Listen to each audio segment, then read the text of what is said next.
CBCS announces the cancellation of the St. Martin bond. The Committee of Public Health meets with representatives of Integrity Healthcare Consulting. And former leader of the PLP on St. Eustatius says that he is satisfied with the level of campaign that was carried out by his party. Those are the headlines for Tuesday, October the 20th, 2020.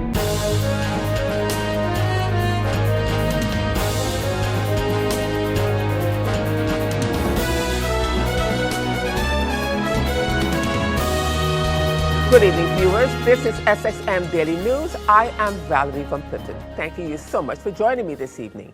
And as usual, we have a full newscast for you, so let's get started. In our first story, in news out of St. Eustatius, over 2,000 eligible voters on St. Eustatius will have the opportunity to cast their vote for a candidate of their choice when the Island Council elections are held in Statia tomorrow, Wednesday, October the 21st. Some 3 political parties will be vying for the allotted 5 seats in the Island Council of the public entity of St. Eustatius. Those political organizations are the United People's Coalition, the UPC, of Elvin Henriquez, the St. Eustatius Democratic Party, the DP, under the leadership of Adelka Spanner, and the Progressive Labour Party, PLP, spearheaded by Recheline Lerda. Voters will be able to cast their ballots at 2 polling stations. They are the Ernest Van Putten Youth Center, or the Lion's Den in Concordia, and the Earl Merkman Sports Hall on Sandy Road. The polling stations will be open at 7 a.m. and will close at 9 p.m. The election is being held in the midst of the COVID-19 virus, and according to Unit Manager at the Census Office, Henny Tal, they are taking all precautionary measures in an effort to safeguard the electorates.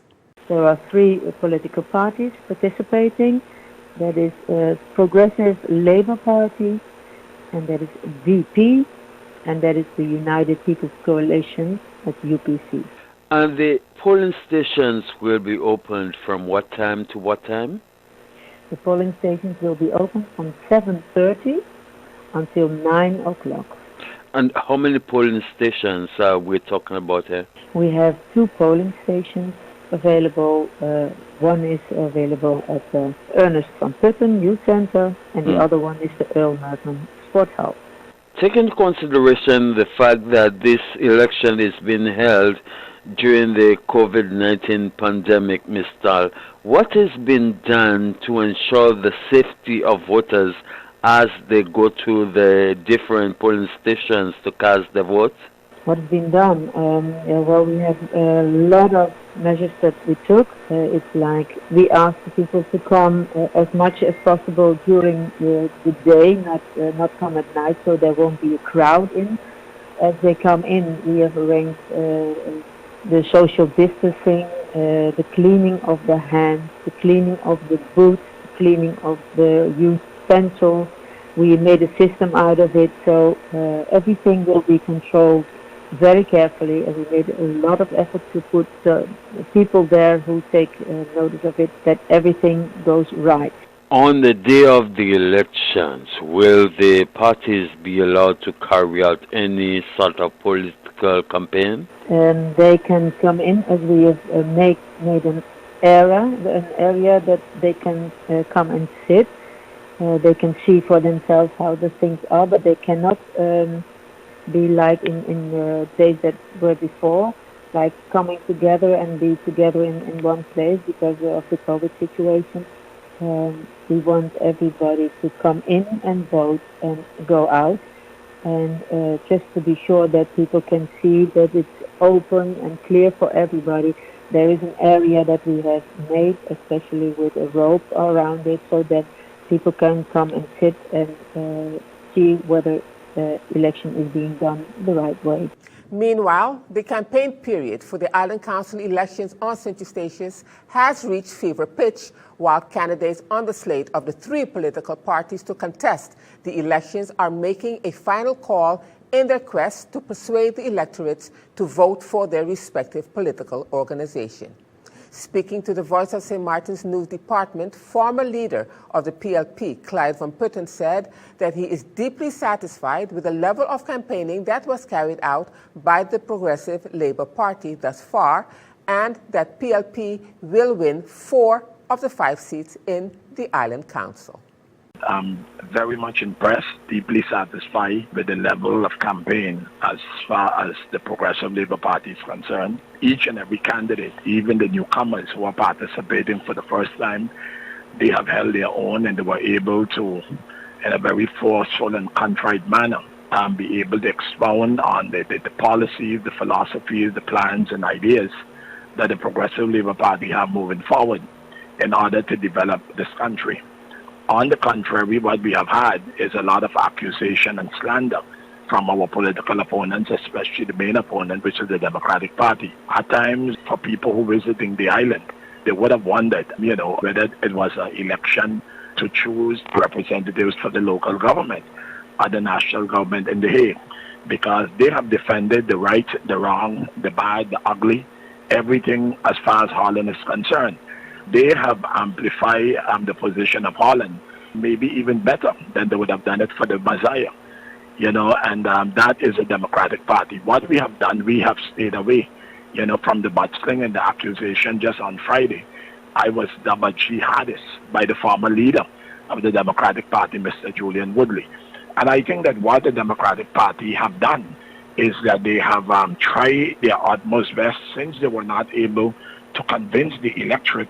They are doing their very best, even at this point in time, to try and confuse them.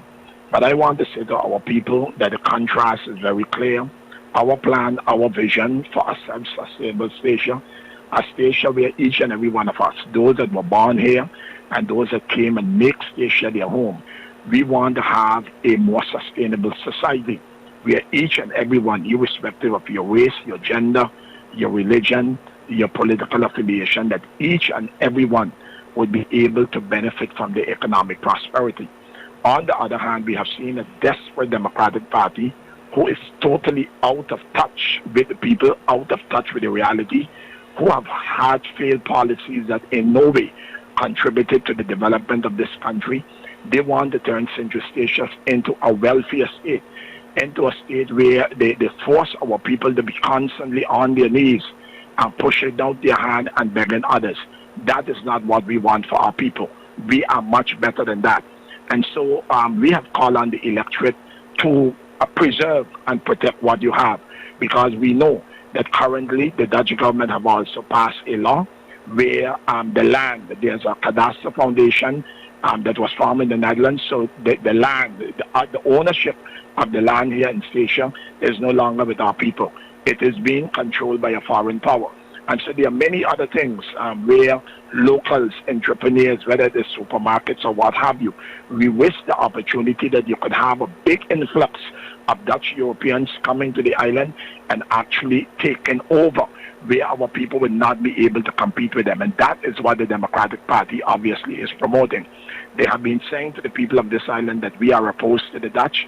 They are saying that having a more autonomy, where you decide the future fate of your country, that it will take our country back. They have been scaring the old people, telling them they will not longer get their social security, they will lose their health benefits and other development that they allege as Holland have been doing. We have been saying to the people this is far from the truth. So I think that when you take the contrast, I think the message is very clear, and I'm very, very confident that my party will come out of this election taking 4 of the 5 seats in the Island Council. And as we continue now with more news back on the island of St. Martin, the Committee of Public Health, Social Development and Labor met earlier today with representatives of the Integrity Healthcare Consulting to discuss a proposal for consultative services to the Mental Health Foundation. Chairing the meeting was Member of Parliament for the UP, the Honorable Grisha Heiliger Martin.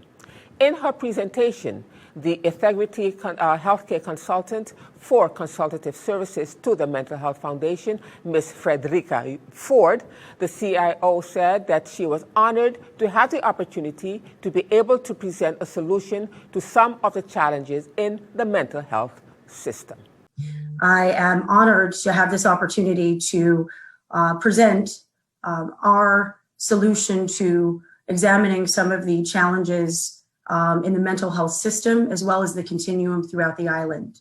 Throughout the presentation, certainly, we will talk about services that we can provide, but I'd also like to say my express condolences to the members of the Julian family, as our organization has been advocates for mental health reform and system for all of my career. And so certainly I'd like to extend my heartfelt sentiments to the family, and certainly through this presentation, discuss where we can provide assistance in examining some of the challenges that are not only faced on island, but throughout the country and globally. As far as formality, I have the presentation, and I'd like to share my presentation through the screen. I'd like to start off by just talking about our mission and our culture of our organization. And I know that at times integrity may be somewhat of a tongue twister, but I'd like to emphasize that we came up with the name just basically formed from our core values, combining ethics and integrity in the delivery of healthcare services across the US as well as internationally. One of the things that I've personally held true to our mission is that every individual deserves a second chance. And I think that we've found, in examining the stigmas surrounding mental health, that often there are individuals who are suffering in silence, and they don't have an opportunity to either reclaim their voice or be pillars in the community and contributors in the community. So we have really held with our mission and culture of our organization of really combining really quality and ethics in the delivery of services in an equitable manner, as well as the integrity in the delivery of those services. We also like to emphasize that there's human responsibility, and the adage that it takes a community to work through this issue is very true to our mission and culture of our organization. We believe that providers, as well as service and the continuum, really need to operate in a compassionate manner. And I think that's what we've seen, not only with this pandemic, how it's impacted globally, but as I'll talk during the presentation, how natural disasters also have an impact on the delivery of healthcare services. And now in news out of the island of Curaçao, the Central Bank of Curaçao and St. Martin announced the cancellation of the St. Martin bond October the 21st, 2020 to 2045. The auction of this bond was canceled by the Minister of Finance of St. Martin in order to enable the country to continue in negotiations with the Netherlands after receipt of a recent proposal concerning the maturing government bond of October the 21st, 2010 to 2020. Meanwhile, the Minister of Finance, the Honorable Artuel Irion, is now stuck between a rock and a hard place, as he has received a letter from State Secretary of Kingdom Relations, Raymond Knops, stating the following. On October the 21st, 2020, as you know, the bullet loan of 50 million Antillean guilders from the Netherlands to St. Martin will become due. St. Martin is aware of this fact for 10 years. Although I have much understanding for the fact that the result of Hurricane Irma has taken up much of your attention and energy, that does not take away from your obligation, of which the Committee for Financial Supervision has on several occasions brought to your attention. On September the 17th last, you submitted a loan request to refinance this loan. The Committee for Financial Supervision did not agree with this loan request and indicated that the decision on this has to take place in the meeting of the Kingdom Council of Ministers. You therefore asked to have this point placed on the agenda of the next Kingdom Council. Since the Kingdom Council of Ministers meeting of October the 16th will not continue and the loan is due on October the 21st, I am, along these lines, informing you, letting you know that I am willing and prepared to postpone payment of the loan of 50 million Antillean guilders for 4 weeks in order to prevent a technical default by St. Martin with all consequences thereof. These 4 weeks gives you the opportunity to still comply with the conditions of the second tranche for the liquidity support. When you comply with this, the countries can begin with discussions on the liquidity support for the third tranche and simultaneously discuss a solution for the expiring loan. However, this goodwill on my part will expire if you persist in seeking a loan on the local market for which no approval was attained from the Committee for Financial Supervision. Looking, of course, at the prospect, the publishing on October the 14th of local bonds of 75 million Antillean guilders for St. Martin. The CFT informed you on October the 12th that attracting of this loan is in conflict or in breach of Article 16 of the Law of Financial Supervision. For this reason, I ask you, in conformity with a letter from the CFT, to stop the procedure and submit a loan request with the associated documents to be placed on the next Kingdom Council meeting for the purpose of a correct and legal decision. A copy of this letter will be shared with the CFT. And still to come, MP for UD says that she has forwarded a letter to the Prime Minister on where the government stands currently with electoral reform. And we'll have the details to that story and more when SXM Daily News returns.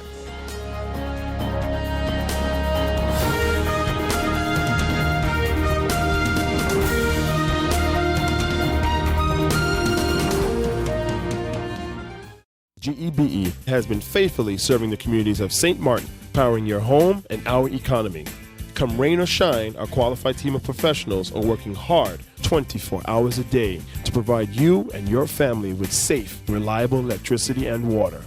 We use the latest technologies and test our products daily to maintain the highest international standards. Our friendly staff is always there to assist you, whether in person, over the phone, or online. We are committed to constantly improving our products and services, making them more efficient, effective, and environmentally friendly to serve you better today and our next generation of clients tomorrow. GEBE, powering a brighter future. Our friend Megawati is here with tips to save you energy. 1. Turn your airco temperature up. 2. Use a ceiling fan instead. 3. Buy energy-saving products. Save some green with NVGEBE. Welcome back, viewers. You're watching SXM Daily News, and I'm Valerie Van Putten. Continuing with more news at this time, at the Council of Ministers' weekly press briefing on Wednesday last, October the 14th, Minister of Finance, the Honorable Artwell Irion, was asked how far he is in presenting the 2020-2021 draft budget. The minister gave a clarification. I don't believe I said it was sent to the Council of Advice. The amendment should be at COM this week for the 2020, and then that would be sent on to the Council of Advice, CFTA, and so forth. The 2021, which is heavily built on the 2020 budget, will come right after. So we'll probably be doing 2 budget debates this year, which will also be sent in the next, hopefully within the next couple of weeks. So the main issue was the 2020 amendment, which we have now finalized and included most or all the conditions that we needed to meet. And right after that, we will be sending the 2021 budget to also be debated in Parliament. And Member of Parliament for the United Democrats, Mrs. Sarah Westcott Williams, says that as members of Parliament, she, along with the other factions in Parliament, have requested 2 meetings of Parliament on tax reform and on the government-owned companies. The Member of Parliament said that she has suggested that the meetings with the government-owned companies should start with our telecommunications company of TLM. She also listed the other meetings that have been requested. Faction of the UD, along with other factions in Parliament, have requested. These meetings are, for example, so those that have been requested are, for example, the ones on tax reform. We have requested a meeting on tax reform. We have requested a meeting on the government-owned companies. At the time, we suggested that the meetings on and with the government-owned companies start with the company of TLM. Those 2 meetings have not yet been scheduled, neither for this week. However, another meeting that we have requested, which is also extremely important, and that is one to discuss the socio-economic and financial situation of St. Martin. We have requested that 3 ministers be in attendance for that meeting, namely the Minister of Finance, the Minister of Public Health, Social Development and Labor, and the Minister of Tourism, Economic Affairs, Transport and Telecommunications. This particular meeting is scheduled for Wednesday at 2 p.m. And still on the topic of electoral reform, the Member of Parliament says that she has forwarded a letter to the Prime Minister on where the government stands currently with electoral reform, as it is not the first time that she is asking for this. Still on the topic of electoral reform, I have also forwarded a letter to the Prime Minister asking where the government stands currently with electoral reform. It's not the first time that I am asking the government this. In fact, I did so with the former Prime Minister as well. And at that time, I was informed that that government was busy establishing a committee to look at the matter of electoral reform from the perspective of the government. So my questions today relate to that statement by the predecessor of the Prime Minister, stating that such a committee would have been formed and areas would have been identified, etc. And I'm asking the government of today again, what is your stance regarding electoral reform? Is it a priority? Was ever such a committee established? Did it do any work? And if so, what work? Because again, if we really want to achieve any type of tangible results in any area, government and parliament are going to have to work together, at least so that we don't double up on efforts and we are following a particular goal, looking for a particular objective. The only way that you can establish that that is the case would be by finding out what the other party or partner is doing. In this case, it would be the government.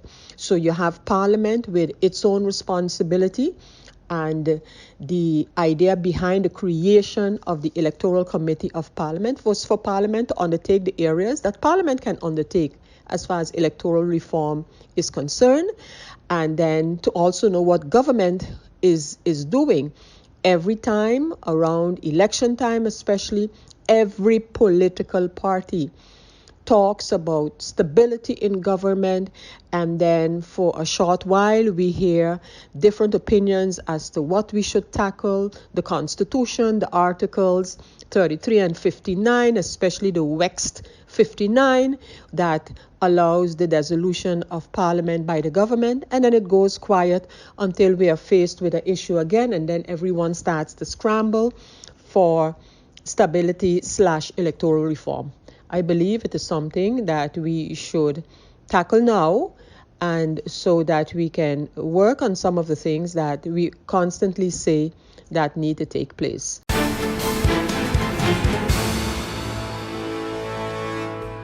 Now, turning to our weather forecast for October the 20th, 2020, a dry atmosphere will continue to restrict significant shower activity across the region. However, due to the combination of daytime heating and light winds, local showers are possible during this forecast period.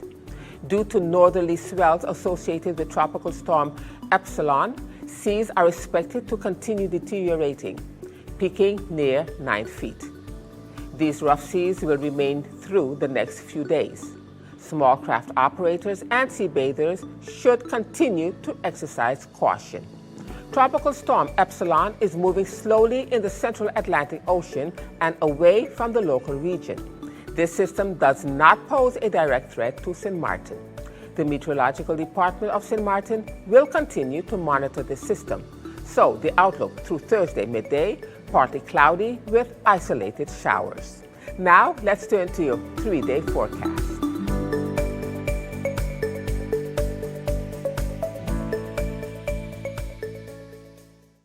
And still to come, member of Anti-Poverty Platform says that as Anti-Poverty Platform, she does not have to present their 10-10-20 reflection. I'll have the details to that story when SXM Daily News returns.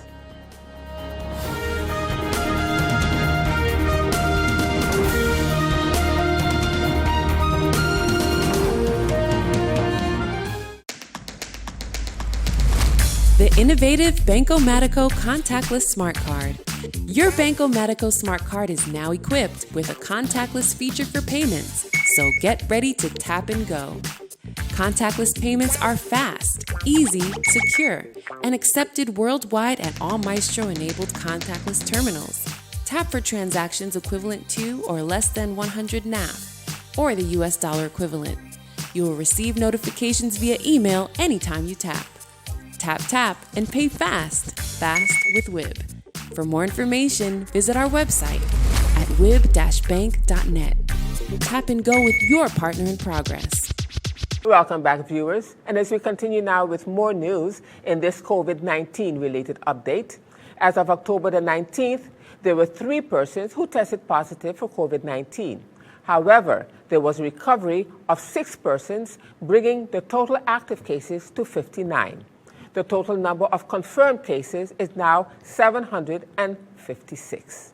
The Collective Prevention Services, CPS, are monitoring 54 people in home isolation.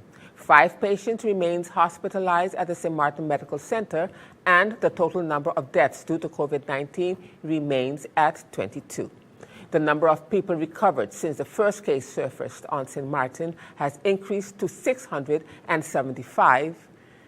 85 people are in quarantine based on contact tracing investigations carried out by CPS of persons who may have been in contact with any of the active cases. CPS has tested 1,151 travelers arriving at the Princess Juliana International Airport and 4,771 people throughout the community.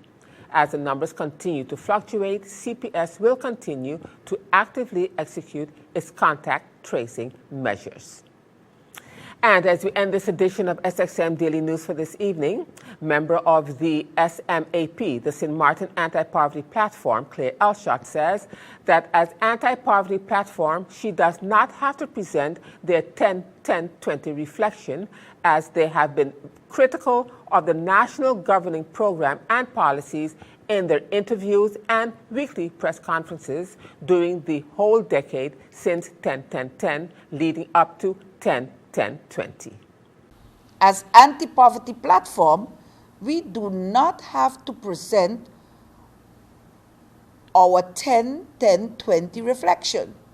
We have been critical of our national governing programs and policies in our interviews and weekly press conferences during the whole decade since 2012,